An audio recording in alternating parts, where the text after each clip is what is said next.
Dans cette démarche, comme je vous l'ai dit, qui historiquement a été marquée par des étapes à chaque fois très contestées, il faut juste se rappeler ce qui se passait en 67 pour la contraception et le fait que ça a été toujours une opposition forte de la société. Il faut se rappeler, je pense que vous en rappelez, de ce que ça a été l'autorisation de la médicalisation de l'avortement, ça a été une opposition forte.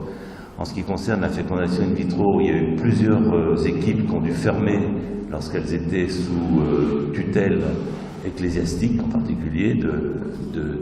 Par contre, la science s'est développée dans le monde et a proposé donc des techniques un peu extraordinaires. Pourquoi je dis extraordinaire? Parce que aujourd'hui, un individu peut avoir plusieurs mères et plusieurs pères. Il peut avoir plusieurs mères, celle qui va donner un ovocyte. Vous savez, l'ovocyte, c'est ce qui est produit à chaque cycle, au moment de l'ovulation. Au 13e jour, il y a une ovulation, puis ensuite, 12 jours plus tard, s'il n'y a pas d'enfantement, il y a des règles, et puis le cycle recommence, et tous les milieux de cycle, il y a un ovule qui est émis. S'il ne rencontre pas de spermatozoïdes, même s'il le rencontre, ça ne marche pas à tous les coups, etc., etc. Donc de 13 à 50 ans, il y a une ovulation, mais comme je le disais, cette ovulation n'est pas performante à partir de 42-43 ans. Donc nous sommes confrontés au fait qu'il y a une possibilité d'ovocyte, mais même l'ovocyte lui-même, il peut être démembré. Pourquoi? Parce qu'un ovocyte, c'est fait d'un noyau qui contient l'ADN génétique, qui est notre ADN, à chacun d'entre nous, et puis il y a ce qui l'entoure, ce qu'on appelle le cytoplasme. Toute cellule a un noyau et un cytoplasme. Et ce cytoplasme contient d'autres éléments qu'on appelle des mitochondries. Et ces mitochondries pourraient être injectées d'une autre femme qui pourrait régénérer, on va dire, justement, l'ovocyte vieillissant. Tout ça, je mets des si, c'est autorisé en Angleterre, mais ce n'était pas encore prouvé. Et même ce qui a été prouvé, c'est que l'injection de cytoplasme peut aboutir aussi à des malformations, donc il faut aller très doucement dans ce genre de proposition. Mais c'est une idée de pouvoir régénérer l'ovule féminin. L'ovule féminin, donc si on avait, et il y a un enfant qui est né l'année dernière au Mexique du fait de cette technique, donc son origine biologique, elle est double, elle est du noyau d'une femme et des mitochondries d'une autre femme. Donc vous voyez que déjà sur le plan biologique, il peut y avoir deux apports maternels. Ensuite, cet ovocyte, il peut être porté par l'utérus d'une tierce femme qui n'a pas donné ni son ovocyte avec son ADN, ni ses mitochondries. Et puis enfin, l'enfant qui pourrait naître de cette grossesse, il pourrait, lui, être élevé encore par une autre femme. Donc on a, si vous voulez, une multiplication possible, et c'est vrai qu'on va se poser la question, au regard de cette possibilité, mais qui est la mère? Donc on reste avec des interrogations. Alors je vous dirai ce que j'en pense moi personnellement, mais voilà la réalité. Il y a donc une démultiplication de l'origine biologique et sociétale possible à la venue au monde d'un enfant. Du côté paternel, pour l'instant, il faut toujours un homme pour produire des spermatozoïdes. Ce n'est pas forcément l'homme qui va élever l'enfant, donc il y a au moins deux hommes qui pourraient être en jeu dans la venue au monde d'un enfant. Et ensuite, je ne compte pas les pères spirituels qui vont influencer, bien sûr, le devenir de cet enfant. Donc, vous voyez, il y a beaucoup de monde au rendez-vous et qui, en plus, peuvent évoluer avec le temps, parce que les séparations, ça existe, même dans notre communauté, et des remariages, ça existe aussi. Et donc, les enfants de l'un, les enfants de l'autre, les enfants tels qu'ils ont été conçus. Je connais par exemple une femme, alors vous savez, des histoires de chasse, évidemment, on peut en raconter des tonnes, mais elle est assez étonnante, parce que elle avait fait quelques tentatives et ça n'avait pas marché, elle avait donc décidé d'adopter, et elle a adopté un enfant, et tout s'est très bien passé. Et puis ensuite, quelques années passant, elle a quand même évoqué le fait de peut-être de bénéficier d'un don d'ovocyte d'une femme autre, non connue, qui donnerait son ovocyte, qui serait fécondé avec le sperme de son mari et qu'elle porterait. Ce qu'elle a fait, et elle a accouché d'un enfant, donc après don d'ovocytes. Et enfin, à l'âge de 44 ans, 45 ans, à la surprise de tout le monde, elle a été enceinte naturellement et elle a accouché d'un enfant. Donc elle a 3 enfants, un adopté, un après don d'ovocytes et un après conception naturelle. Et les 3 enfants sont au courant parfaitement de leur mode de conception et tout ça est assez joyeux, je veux dire, dans cette famille qui est assez particulière par le tempérament. Donc tout ça pour dire que, voilà, d'un seul coup, il y a des multiplications et des multiplications de possibles, de rendus possibles. Dans le futur, il y a encore, bien sûr, d'autres possibles. Les autres possibles, c'est que, sur le plan scientifique, nous sommes formés de 296 cellules différentes. Et en fait, toutes ces cellules proviennent de ce qu'on appelle les cellules souches. Les cellules souches sont fabriquées dans l'embryon au 6e jour de sa constitution. Ce sont des cellules qui vont un peu comme à la croisée des chemins, ils sont sur les starting blocks, et puis ensuite ils vont dériver à gauche, à droite, tout droit, et vont donner donc les autres cellules. Donc toutes ces cellules souches sont à l'origine des cellules osseuses, des cellules hépatiques, des cellules de la peau, enfin de tout ce qui nous caractérise, des cellules du cerveau bien sûr, mais aussi des cellules sexuelles. Et donc il est possible au laboratoire de diriger ces cellules pour fabriquer des spermatozoïdes ou fabriquer des ovules. Alors ça a déjà été fait chez l'animal, il y a déjà des générations de petits rongeurs qui sont nés après des néospermatozoïdes, ça marche mieux du côté spermatozoïde que ovocyte. Et là vous voyez qu'on pourrait avoir donc la formation de spermatozoïdes sans personne derrière, sans personne. Il y a toujours une personne à un moment donné qui a fabriqué les cellules souches, enfin qui a participé à la fabrication des cellules souches qu'on n'arrive pas à créer ex nihilo, quoique, je ne sais pas. On aura peut-être une intervention sur des cellules existantes qu'on transforme en cellules souches. Et donc, de ces cellules, on obtient des spermatozoïdes, et certains travaillent ici, y compris en France, pour remplacer les spermatozoïdes qui ne proviennent pas d'un homme infertile, en fabriquant à partir d'une de ces cellules de la peau. Et à ce moment-là se pose la question, mais alors, où va se développer l'embryon? Où va se développer l'embryon? Jusqu'à présent, et à preuve du contraire, il est nécessaire d'avoir un utérus pour que l'embryon s'implante. Néanmoins, il y a des recherches qui se font sur l'utérus artificiel, bien que je pense que pour l'instant, rien n'est visible à une période de vie humaine pour que cet utérus artificiel fonctionne. Par contre, il y a soit ce qu'on évoquait tout à l'heure, la GPA, c'est-à-dire la possibilité de transférer cet utérus dans l'utérus d'une autre femme, soit la réalisation d'une greffe d'utérus, comme cela a été fait dans l'équipe suédoise, où plus de 10 femmes ont bénéficié d'un utérus donné soit par leur mère, soit par leur tante, soit dans la famille en tous les cas, puisqu'il n'y a aucun commerce, à la différence de la GPA, qui est très commercial. Là, il n'y a pas de commerce, mais il y a un prélèvement d'organes, comme ça se passe dans les dons d'organes intrafamiliales, avec le prélèvement de l'utérus, souvent maternel, comme je le disais dans l'expérience, en tous les cas suédoise, mais aussi la possibilité de faire un prélèvement d'organes chez une personne décédée, comme cela arrive pour les autres prélèvements d'organes, et cela a été réalisé avec succès au Brésil l'année dernière, prélèvement d'utérus chez une jeune femme décédée, transféré et embryon remis à l'intérieur et qui s'est développé jusqu'à donner un enfant. Donc vous voyez, décidément, je suis ému, un petit verre d'eau. Décidément, beaucoup de choses sont possibles et méritent bien sûr une réflexion, à savoir, est-ce qu'il y a des limites à toutes ces possibilités?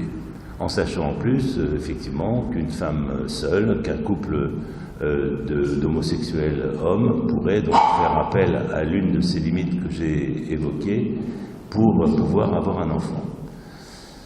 Se pose donc une question à laquelle ce serait intéressant de vous écouter, à savoir, dans toutes ces possibles, quelle est la mère? Est-ce que c'est la femme qui accouche? Pour moi, oui, c'est celle qui accouche qui est la mère. Ensuite, l'enfant, comme tout enfant, comme toute personne, il peut être adopté, il peut être accueilli, en tous les cas, mais je crois qu'on ne peut pas avoir une maternité variable.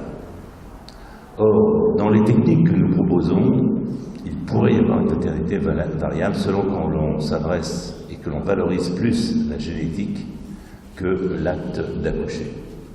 Je prends un exemple. Si une femme n'a pas d'ovule, elle peut bénéficier de l'ovule d'une autre femme. C'est ce qu'on appelle le don. Donc il peut être anonyme, pas anonyme. Ensuite, ça pose la question, est-ce que l'enfant a le droit de connaître ses origines? C'est une autre thématique, je passe. Mais on peut y revenir.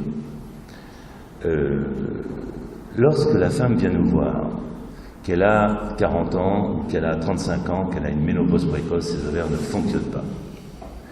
À ce moment-là, elle peut effectivement porter un enfant de son mari et d'un don d'ovule venu de quelqu'un d'autre. Encore une fois, qu'elle connaît ou qu'elle ne connaît pas selon la législation. Elle va donc porter cet enfant 9 mois, et elle va accoucher de cet enfant. Et souvent dans le discours, je lui dis, vous savez, la génétique c'est important, on ne va pas nier le fait qu'il y ait une tierce personne est constitutif de l'enfant que vous allez mettre au monde, mais le fait que vous allez le porter va déjà vous créer des liens importants entre lui et vous allez d'autre part, le fait de l'accoucher, tout ça va créer des modifications de ces données génétiques, ce qu'on appelle aujourd'hui, et on fait beaucoup de recherches dessus, ce qu'on appelle l'épigénétique, c'est-à-dire qu'est-ce qui fait que chez des jumeaux, par exemple, c'est pas tout à fait la même chose, bien sûr parce que l'environnement n'est pas exactement le même et que l'environnement va permettre aux gènes qui sont existants, même s'ils sont identiques, de s'exprimer de telle façon ou de ne pas s'exprimer.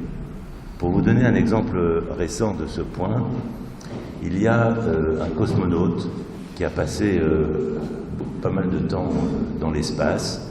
On a fait l'étude de son génome avant et après, et on a vu que 7% de son génome avait varié, le fait qu'il soit resté, je crois, 1 an dans la station spatiale. Ce qui est intéressant, c'est que ce cosmonaute américain a un jumeau. Et donc, on a pu voir que de son jumeau, lui, il n'a pas varié. Ces 7% n'existent pas. Et que ces 7% demeurent. C'est-à-dire que ça a été recontrôlé 2 ans plus tard, en disant, je ne sais pas, il faut laisser du temps, mais que cette variation demeure. Voilà ce qu'on peut dire aujourd'hui. En un mot, exemple s'il en fallait, mais il y en a beaucoup d'autres chez l'animal, pour dire que sur une même donnée génétique, il y a des variations qui sont dues à l'environnement. Environnements qui peuvent permettre ou non à telle ou telle génétique de s'exprimer. Okay ? Je reviens à mon histoire. La femme qui a un enfant qu'elle porte, qui provient de l'ovule d'une autre femme, nous lui disons, vous allez modifier la génétique autre, et de toute façon, vous allez avoir des liens en dehors de la génétique, le fait que, par exemple, si vous êtes super stressé, si vous êtes alcoolisé, si vous êtes tabagique, enfin, tout ce qui est de l'environnement, et évidemment, on ne connaît pas tous les environnements au niveau cérébral, vont influencer, mais incontestablement. Dans ce sens-là, c'est vous qui êtes la mère, vous accouchez, vous êtes la mère. Dans les problèmes de la greffe d'utérus, on pourrait dire la femme qui porte l'utérus de sa mère et qui va accoucher d'un enfant, est-ce que c'est l'utérus et donc la mère qui a donné qui est la mère, ou est-ce que c'est celle qui a porté et inséré l'utérus qui est la mère, celle qui délivre l'enfant? Je pense que c'est celle qui va accoucher, encore une fois, qui est la mère. Dans l'histoire de la GPA, quelles que soient les origines génétiques, je pense que celle qui porte l'enfant est également la mère. Je dirais au moins pendant un temps, après elle peut décider, l'enfant peut décider, la société peut décider, mais cet enfant est né d'un ventre maternel qui est pour moi la mère. Même si génétiquement, comme dans le don d'ovocytes, ce n'est pas elle qui a fourni l'ovule de son ovaire. Alors évidemment, il y a un débat, mais je ne pense pas qu'on puisse de temps en temps décider que c'est celle qui a donné ses ovocytes, de temps en temps décider que c'est celle qui accouche qui est la mère. Voilà un des points de réflexion, en tous les cas, qui mérite qu'il y ait une certaine homogénéité dans notre façon de voir la filiation. Il y a des points, et j'en terminerai là-dessus pour laisser un peu de place à la discussion, toutes les questions sont les bienvenues, bien entendu. Il y a un point important qui est de savoir, est-ce que nous avons des limites à opposer à toutes ces techniques qui peuvent se développer? Ma réponse est oui, mais les limites ne doivent pas être imposées sans réflexion et sans démonstration et sans une certaine idéologie qui les guide. Par exemple, je vais prendre le clonage. Le clonage, c'est aussi quelque chose qui est possible, parce que je peux prendre une cellule de la peau de mon voisin, sortir son noyau, il a 46 chromosomes XY, et si je prends le noyau de sa cellule de la peau et que je sors ce noyau de 46 XY et que je le mets dans un ovocyte qu'une jeune dame d'entre vous a eu la bonté de nous donner, eh bien, il va sur cet ovocyte, avec ses 46 chromosomes, va devenir un embryon. Il va reprendre, c'est assez miraculeux, il faut bien le dire, il va reprendre, si vous voulez, il va régénérer un embryon. Et au bout de 6 jours, on aura donc un embryon qui aura à l'origine des cellules souches, d'accord, que l'on pourrait utiliser pour traiter une maladie ou pas, mais si on le replaçait dans l'utérus d'une dame, eh bien cet embryon pourrait donner un bébé. Donc, on aurait même la possibilité de transmettre uniquement de soi. Et vous voyez un peu à la période où l'individualisme est quand même assez valorisé, pour ne pas dire qu'il est porté en avant, vers quoi ça pourrait nous entraîner. Parce que dans la rencontre d'une gamète féminin et masculin, il y a toujours de l'autre, même s'il est anonyme, même s'il est donné, c'est l'autre. Et chaque individu, qu'il connaisse ou qu'il ne connaisse pas son origine, sait qu'il y a 2 personnes, au moins, qui ont participé à sa venue au monde.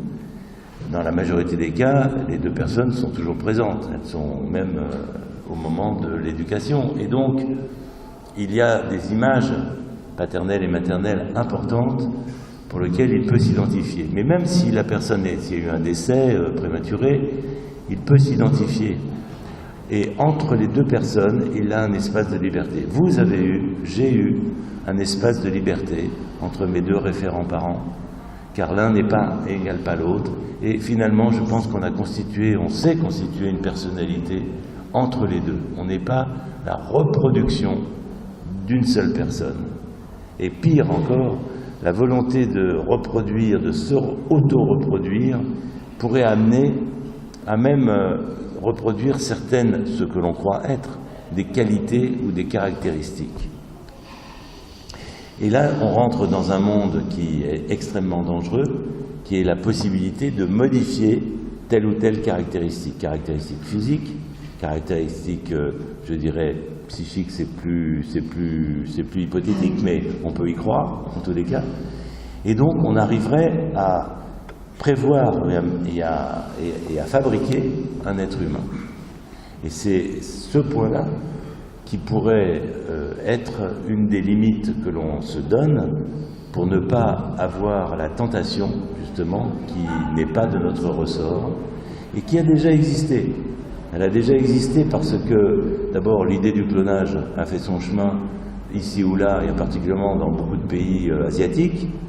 Deuxièmement, il y a eu à un moment donné, si vous vous rappelez, une vague où des sectes, la secte Raël disait qu'elle avait réussi le clonage, et elle a vendu beaucoup de vents, bien sûr, mais c'est quand même, toutes les sectes ont toujours un retentissement.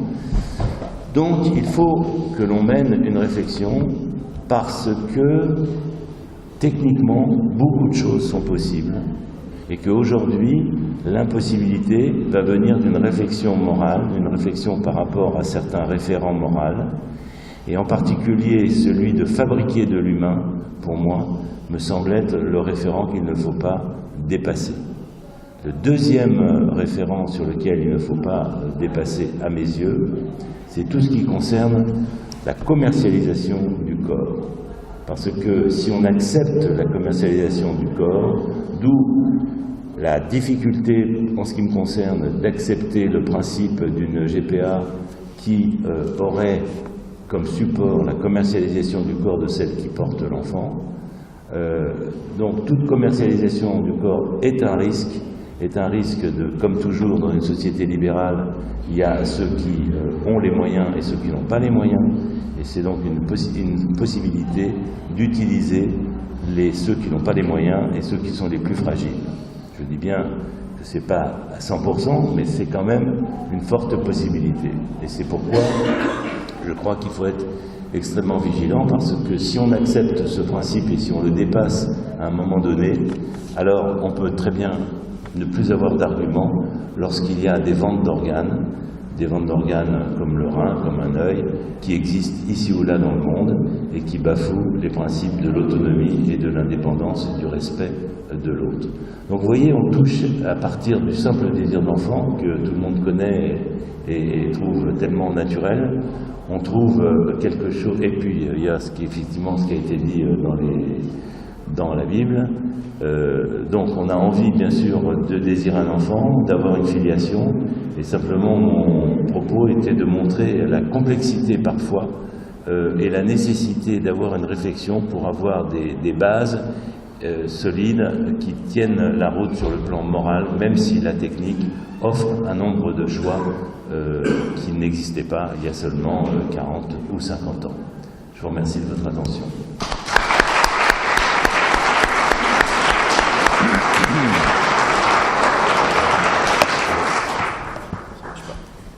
Voilà. Donc merci beaucoup pour cette brillante exposé. On va peut-être, comme l'a dit Sidney, passer aux questions. Je vais peut-être...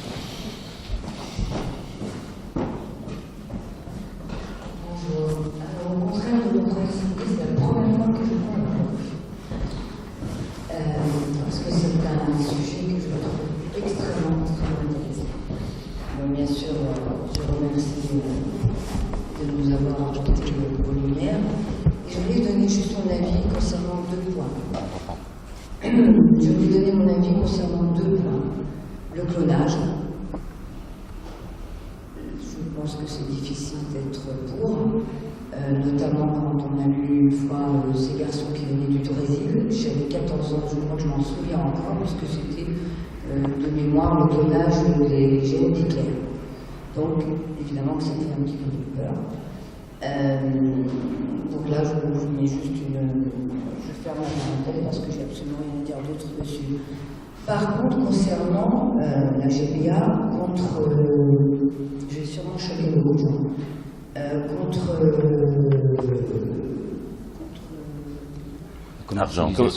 Commercialisation. Je trouve que c'est extrêmement beau de se dire qu'il y a plein de copines qui vont nous la vendre. Ça va pas être possible très facilement. Et je vais sûrement choquer, et je crois que je vais choquer moi en premier. Je ne vais pas être contre, parce que ces femmes qui n'ont pas de quoi donner à manger à leurs propres enfants, si elles sont obligées d'utiliser leur ventre, et je trouve ça terrible, terrible.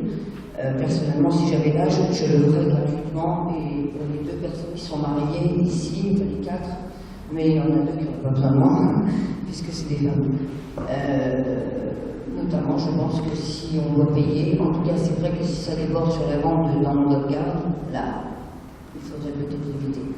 Voilà, c'était juste pour donner mon avis que malheureusement je ne crois pas qu'on puisse limiter, si on est pour la GPA, à ce qu'il y ait des femmes, d'ailleurs c'est le cas dans tous les autres pays, à ce qu'il y ait des femmes qui ne louent pas leur ventre contre argent. Voilà.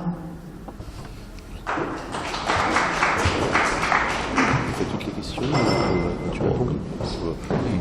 Toutes les questions, après tu synthétises un peu. D'accord. Vous parlez tout à l'heure, en fait, vous avez écrit deux lignes, dont l'une concernant la commercialisation. Est-ce que le don de l'ovocyte n'est pas considéré comme une commercialisation dans ce cas? Ok. D'autres questions on va répondre après. Hein. Mettez bien le micro dans la bouche. Le micro sur la bouche parce qu'on n'entend pas.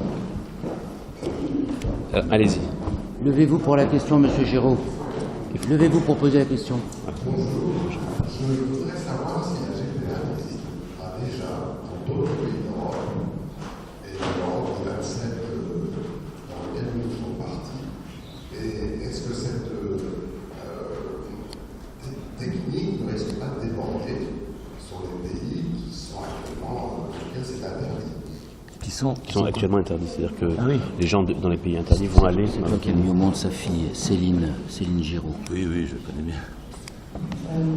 Monsieur le professeur Richard, dans sa souverainité, avocat responsable de la commission politique santé de l'ordre des avocats, je me permets d'intervenir maintenant pour dire que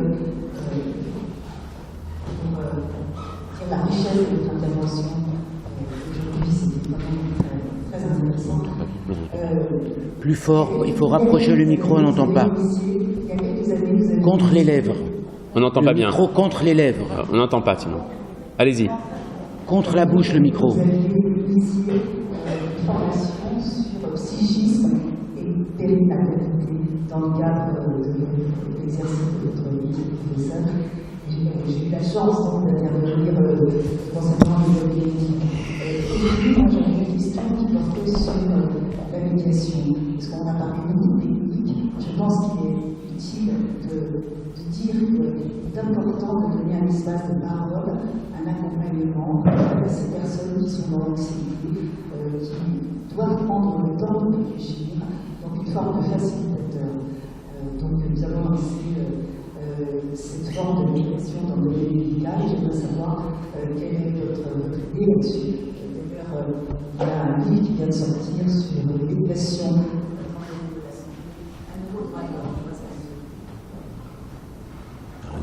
Bizarrement, Ça marche. Médiation dans le domaine de la santé, un nouveau droit de l'homme, puisqu'il y a beaucoup de techniques, il faut remettre l'homme au centre de cette réflexion. Voilà. Question. S'il vous plaît, parlez fort, on n'entend rien ici. Parlez fort et le micro contre les lèvres.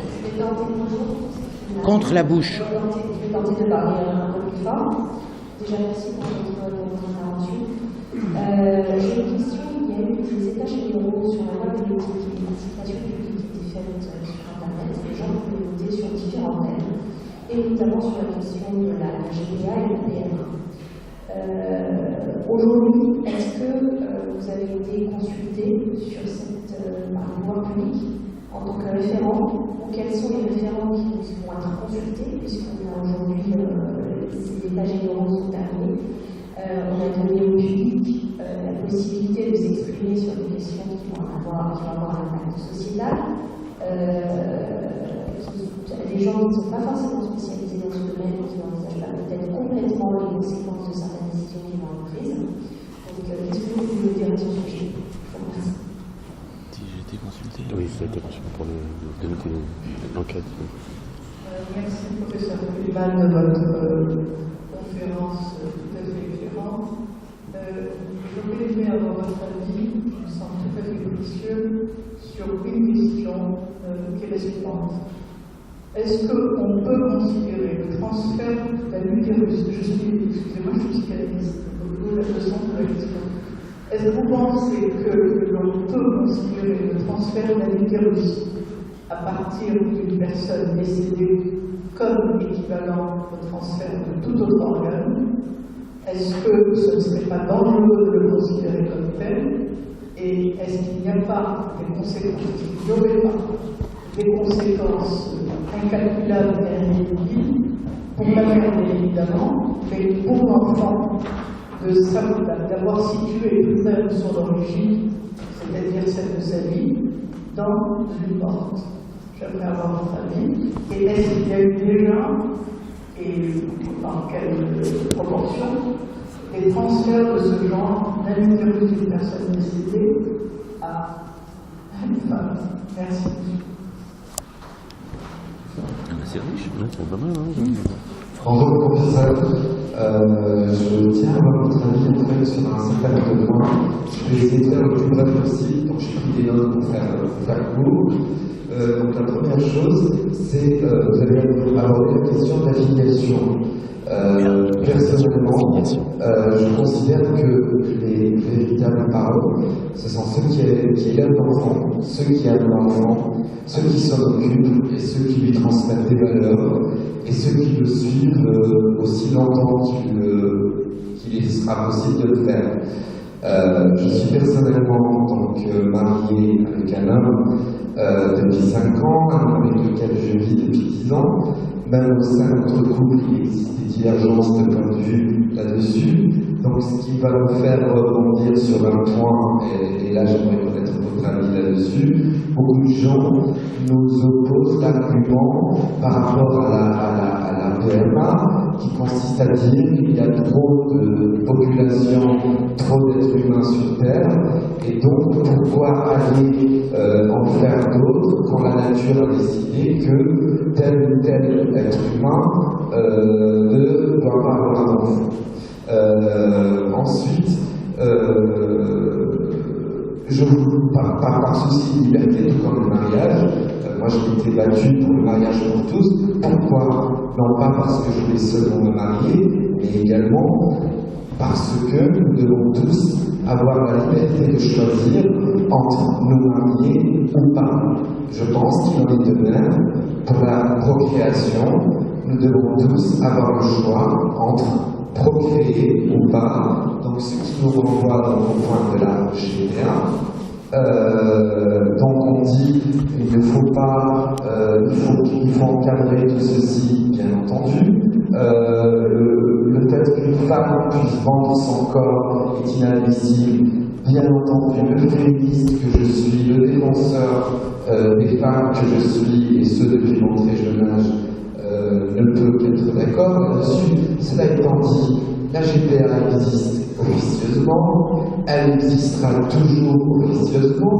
Alors pourquoi ne pas la mettre en place, l'encadrer et faire de sorte à ce que les choses se passent avec une éthique un peu. Je vais peut-être citer un exemple qui est un peu hors sujet, comme le principe des femmes qui se prostituent de leur propre chair et des femmes qui sont obligées de se prostituer parce qu'elles sont sous, comment dirais-je, le contrôle d'un proxénète. Donc la GPA, si une femme est libre et elle veut, par exemple, porter mon enfant parce que j'ai envie d'avoir un enfant, je voudrais savoir pourquoi on voudrait dire que ce n'est pas éthique, que ce n'est pas ceci, ce n'est pas cela.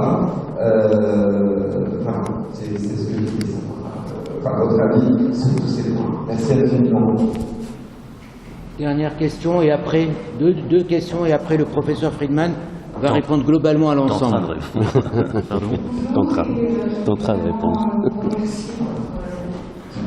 Graines-là que vous pouvez semer, qui donneront certainement naissance à beaucoup plus de tolérance, nous qui vivons souvent avec nos idées un peu toutes faites et nos a priori.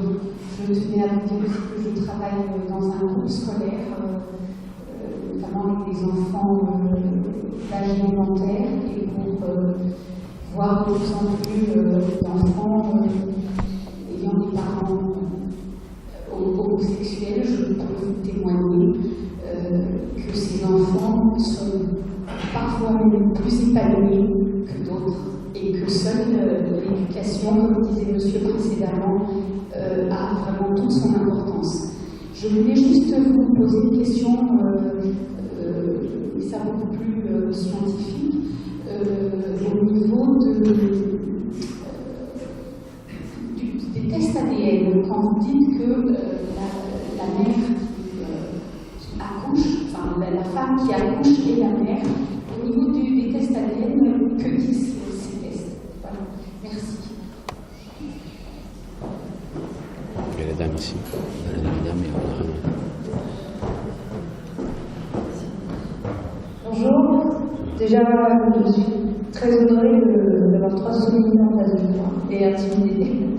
Juste pour en terminer, peut-être témoigner de mon cas, puisque j'ai 2 enfants merveilleux par PMA. Je les ai portés moi-même. Voilà, c'est un peu difficile à porter. Un petit peu lourd à porter.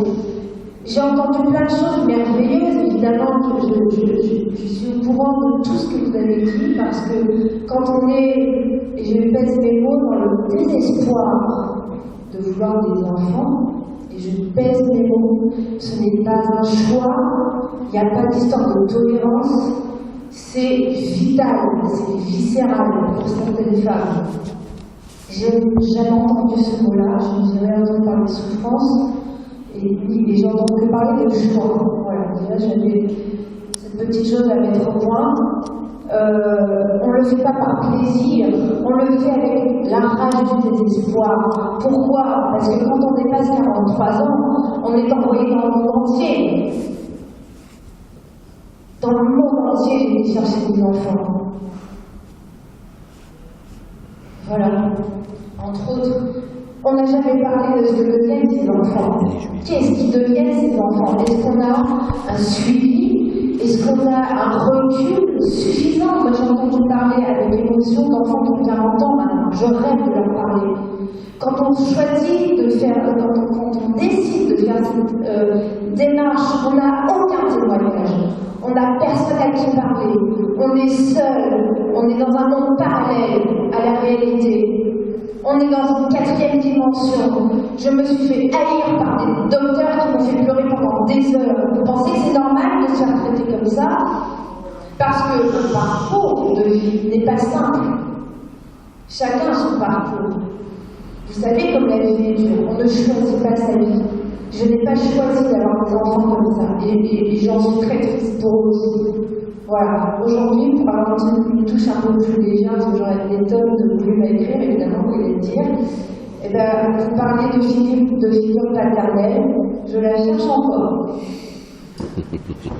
La filiale paternelle, la filiation paternelle, elle la cherche encore, parce qu'elle n'a pas le... C'est ça, elle cherche un appart. Oui, j'ai compris. Mais son père, c'est qui elle a fait la PMA avec qui alors? J'ai pas compris. Ouais, elle a fait la PMA Anonyme. Anonyme, d'accord. Plus fort, allez-y, fort. Le micro. Très intéressant à titre personnel et professionnel en tant que psychologue. J'avais une question concernant la PMA. Voilà, Pouvez-vous nous donner une idée des taux de réussite et des pronostics et le cas échéant, les évolutions de ces derniers temps et à venir, savoir si ça va s'améliorer entre autres. Voilà, merci beaucoup. Bon. La réponse va être globale. Comme vient de le glisser dans l'oreille du professeur Messas, le professeur Friedman, il va tenter de répondre. Et dans ce mot tenter, il y a une grande humilité pour le plus grand savant de la question. C'est-à-dire que vous voyez bien la difficulté. D'ailleurs, si nous sommes là, c'est parce que ce n'est pas un problème réglé. À mes yeux, la question que vous avez posée tout à l'heure, Madame Weber, est celle qui va se poser de plus en plus avec le plus d'acuité. Quel sera le devenir de ces enfants? Sait-on déjà, puisqu'il y a un recul de 10 ans aux États-Unis, quelle est leur psychologie, quels sont leurs résultats scolaires, comment vivent-ils, quel est leur quotient de bonheur? J'attends du professeur Friedman qu'il tente de nous éclairer. Bien, merci pour toutes vos questions. Tout d'abord, en ce qui concerne les enfants, moi, personnellement, d'abord, je ne suis pas pédiatre, je ne suis pas des enfants, et on n'a pas fait d'enquête personnellement sur le suivi de tous ces modes de conception. Mais je serais assez optimiste, et même très optimiste, au sens où, quels que soient les modes de conception, les circonstances de conception, je pense à des conceptions qui ont eu lieu dans les cas de viol, d'inceste, et en particulier, où là vraiment c'était le drame, ou dans des conditions sociales extrêmement défavorisées, on a de très bonnes surprises. Je veux dire par là que, aussi bien dans les couples de femmes seules, dans les couples, je veux dire, homosexuels, je ne pense pas que l'on puisse mettre une restriction ou une déviation en fonction de l'enfant. L'enfant est très résilient, il a la vie devant lui et il va faire, et c'est lui qui va mener. En tous les cas, c'est ce que je crois. Et le fait d'avoir un père et une mère, à l'inverse, n'est pas une garantie, parce que qui d'entre vous ne connaît pas, si c'est pas dans sa chair, en tous les cas, c'est pas loin de sa famille, des enfants qui ont un père et une mère qui ont élevé et qui pourtant sont complètement en dehors des clous. Donc, je dirais, je n'argumenterai pas en fonction, je dirais, de l'hypothétique devenir de l'enfant. Ce que je peux regretter, c'est en particulier pour des techniques nouvelles qu'on a évoquées, comme effectivement la GPA ou comme le don d'ovocytes. Encore que le don d'ovocytes, ça a été quand même relativement fait, mais alors la GPA, par contre, il n'y a pas d'études qui ont été menées correctement. Il n'y en a pas. Certaines sont menées, mais elles ne sont vraiment pas correctes sur le plan scientifique. Il y en a quand même des limites qu'on connaît pour appliquer une étude, la considérer comme valable ou pas. Il n'y en a pas. Voilà.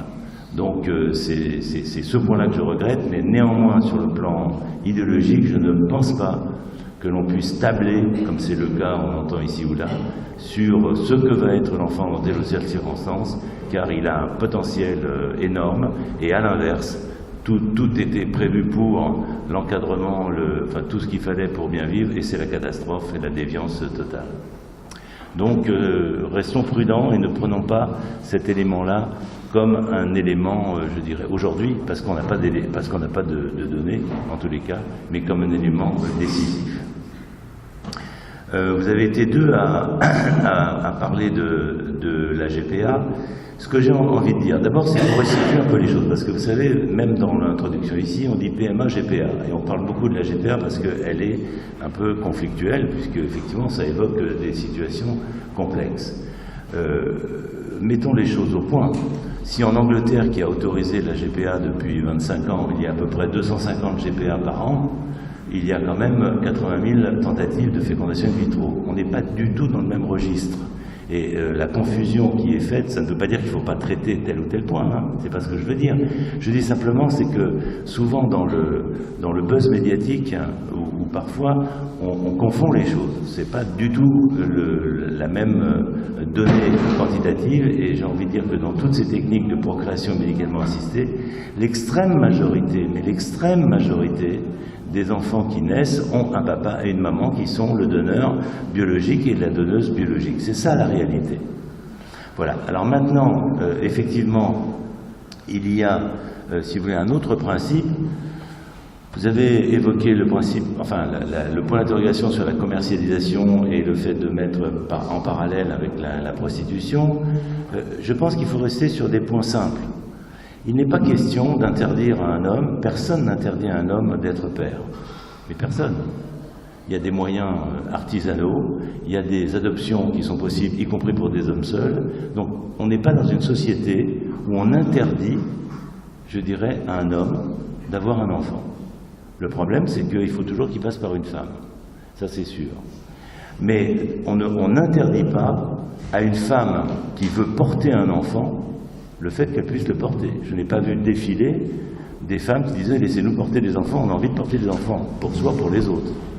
Dans le même sens, si vous voulez, quand on dit qu'il faudrait ouvrir la PMA aux femmes seules, et ce qui est ma position, même s'il faut un accompagnement pour que les choses soient dites au moins une fois dans la projection qu'on peut faire de cette difficulté-là, mais est-ce que c'est suffisant pour interdire? Je ne le pense pas. De même qu'on ne peut pas interdire une femme qui le décide d'avoir une relation sexuelle et d'avoir un enfant seul.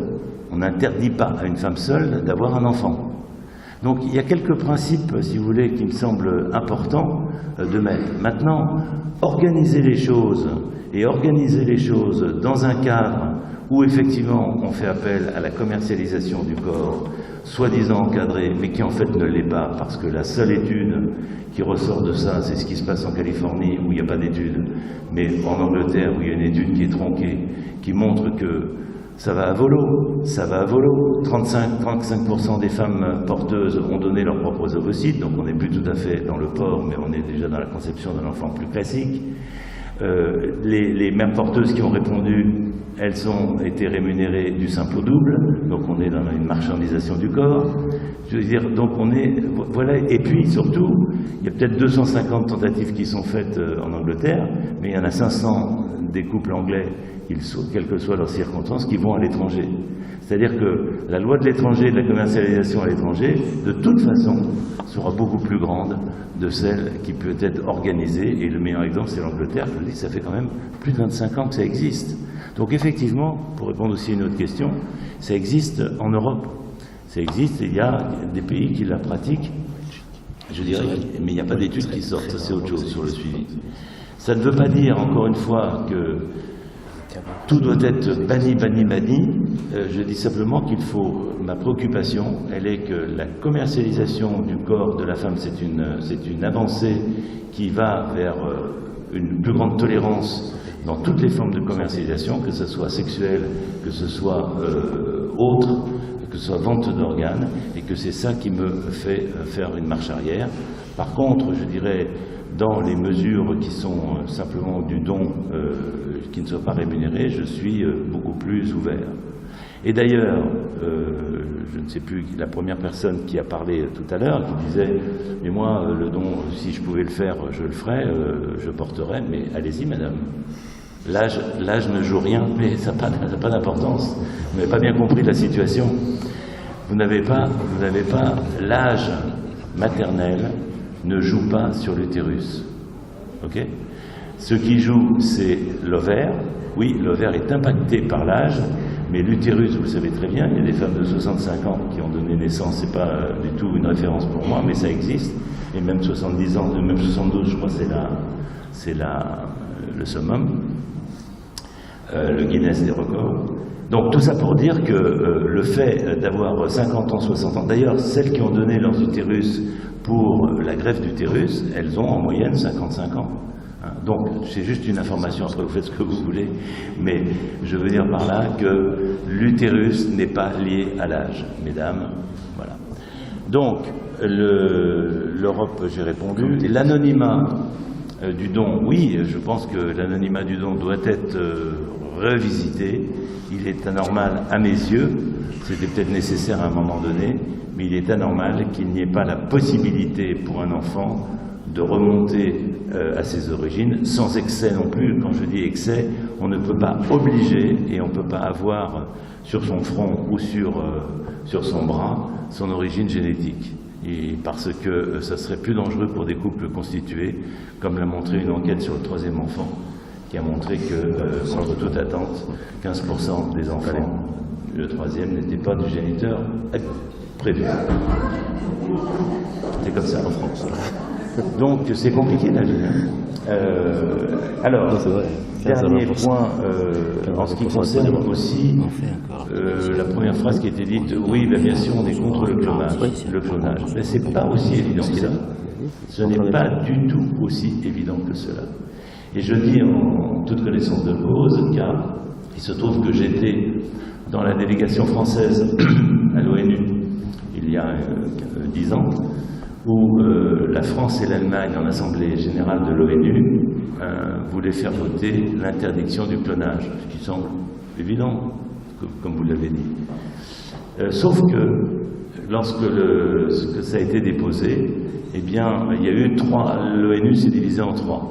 Il y a eu ceux qui suivaient la France et l'Allemagne pour interdire le principe même du clonage. Il y a eu les Américains, à l'époque c'était Bush, suivi de tous les Guatémaltèques et autres républiques américaines d'Amérique du Sud et du Vatican, qui disaient, bah oui, nous on veut bien interdire le clonage, mais à condition qu'on interdise la fécondation in vitro, la contraception et l'avortement. Donc en fait, ils ne votaient pas. Et puis les pays du Moyen-Orient qui disaient, wait and see, attendez, peut-être ça va marcher, on ne sait jamais, donc pourquoi tout de suite mettre un blocage. Donc total, l'interdiction du clonage n'a pas été votée à l'ONU et n'est toujours pas votée à l'ONU. Voilà. Donc rien n'est évident, mais on trouve toujours un certain nombre d'arguments qui sont donnés là et là, et c'est à nous de faire un peu la référence. Alors pour les états généraux, et pour conclure là-dessus, Oui, évidemment, j'ai été, mais comme d'autres, j'ai été interviewé, et je le suis encore dans les jours qui viennent, puisque là, on va voir les commissions de loi, on va voir les députés qui maintenant vont prendre en main le rapport du comité d'éthique et autres modes de réflexion, et puis à la volonté présidentielle, on va bien voir ce qui va en ressortir. Ce sont des avis, la décision elle sera politique, j'espère qu'elle sera de la politique politicienne au sens, comme je l'ai vu au cours de ces 40 années, ou pour des alliances plus politiques, des positions avaient été prises qui ne correspondaient pas forcément à la réflexion qui était menée sur le terrain. Donc je crois que oui, les citoyens ont eu une possibilité de s'exprimer. Bon, maintenant soyons clairs, si on faisait un référendum sur la peine de mort, je ne sais pas ce que ça... Enfin si, je sais ce que ça donnerait. Donc les demandes d'avis, c'est une bonne chose. Maintenant, est-ce que ça guide automatiquement les prises de décision politiques? Je ne le crois pas et même je ne le souhaite pas. Sinon, on tombe dans ce qu'on appelle le populisme et c'est extrêmement dangereux. Il faut écouter, mais il faut décider à un moment donné en fonction de certains paramètres. Et j'espère que voilà, je serai, où je l'ai été, écouté, mais d'autres l'ont été également. Et vous-même, si vous avez participé à ces journées, ou bien si vous avez envoyé une contribution au niveau des états généraux de la bioéthique. Voilà ce que j'aurais pu dire. Je crois que j'ai rien oublié, mais il y a sûrement des choses. Alors, ça a suscité d'autres questions. Bon, on joue les prolongations comme on joue, mais pas le 5 minutes. Ah oui, d'accord. Sachez qu'en Israël, la loi a été votée en 1994. Comme tout doit être encadré, c'est possible à condition que le père, la deux la porteuse soit de la même religion, soit tous juifs, soit tous musulmans, pour qu'il n'y ait pas de problème. Deuxièmement, je peux m'interroger sur quelles seront les relations amoureuses, si je peux finir sur le local, entre les hommes et les femmes, le jour où on aura la chance de mettre au point, comme on vient de le faire pour le cœur artificiel, un utérus artificiel et qu'on se réunit avec lui.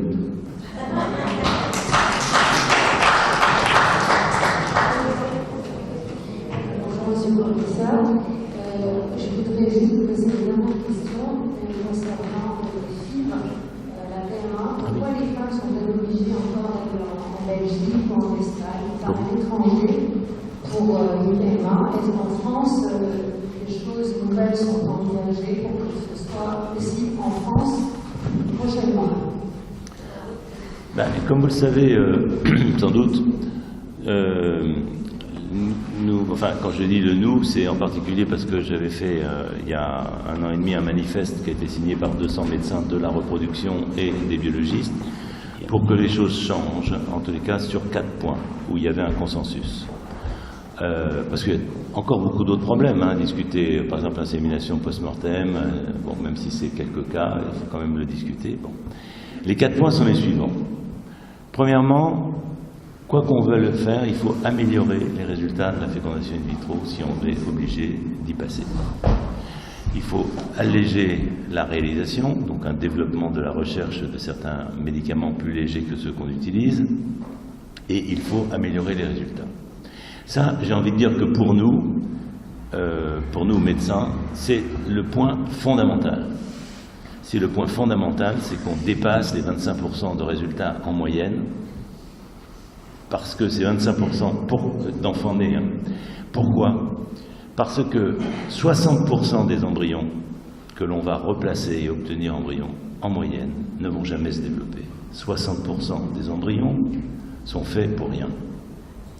Et si la femme est un peu plus âgée, c'est 80%.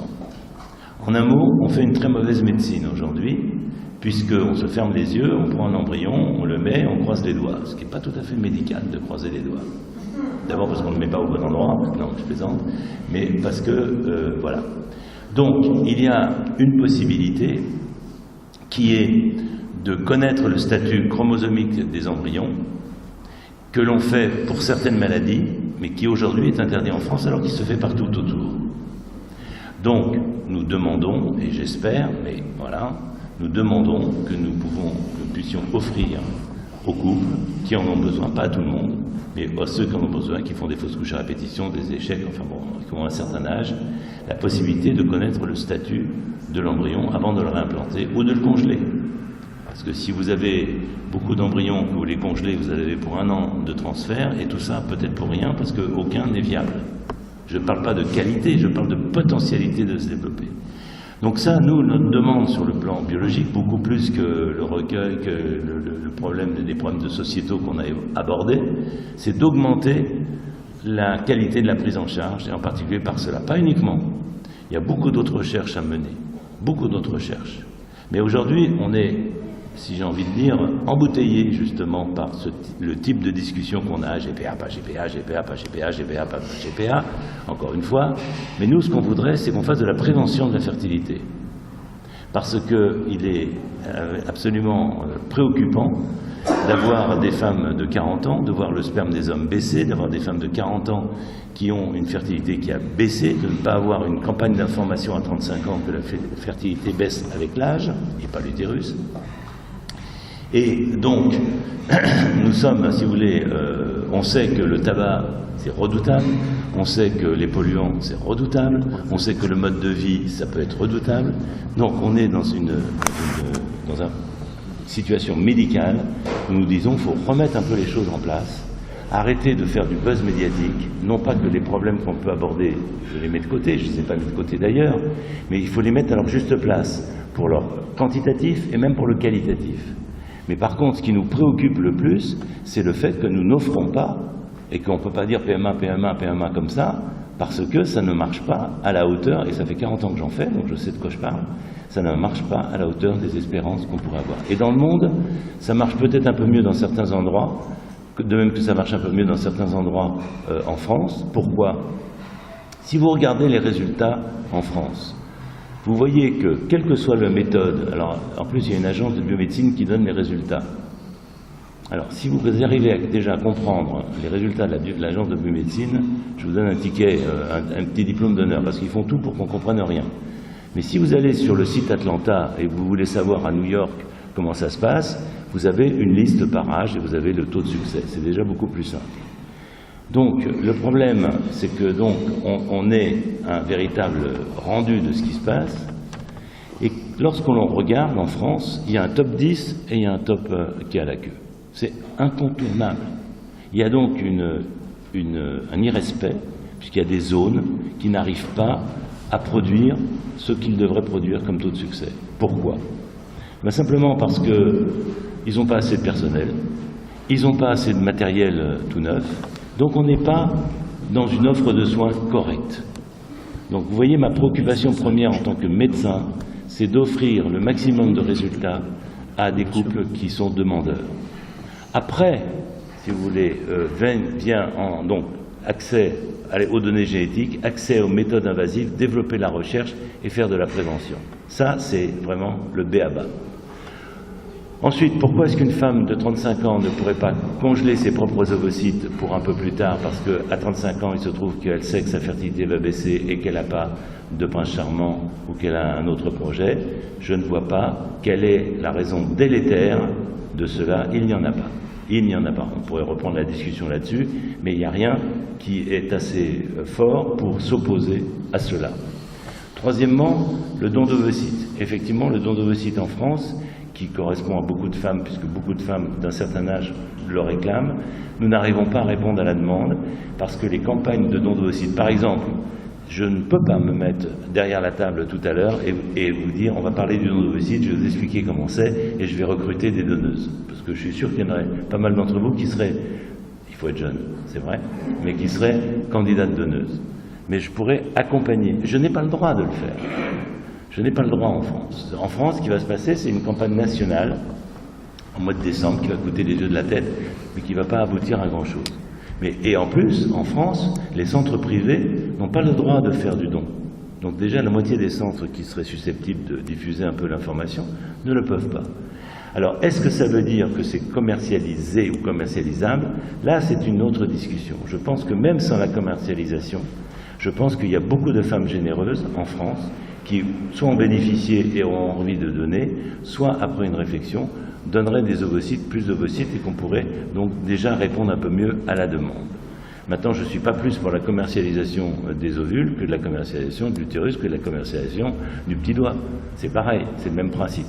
Donc, je pense qu'il faut qu'il y ait des indemnités lorsque cela nécessite un arrêt de travail et du temps passé, comme dans le don d'ovocytes, oui, mais ce n'est pas une rémunération, en plus une rémunération visible, une rémunération non visible, comme c'est le cas actuellement dans beaucoup de pays de l'Est, où c'est quand même comme ça.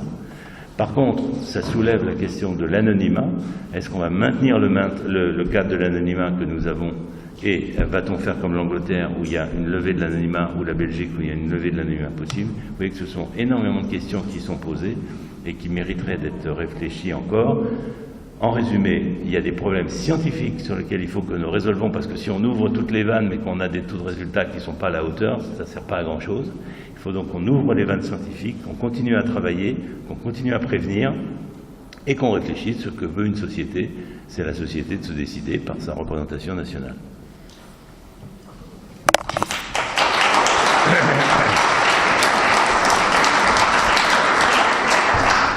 On est un peu pressé parce que la mairie, nous étions engagés à finir le déjeuner à 14h, tout est servi, donc on va être obligé de faire un peu vite. On remercie du plus profond de notre cœur le professeur René Friedman,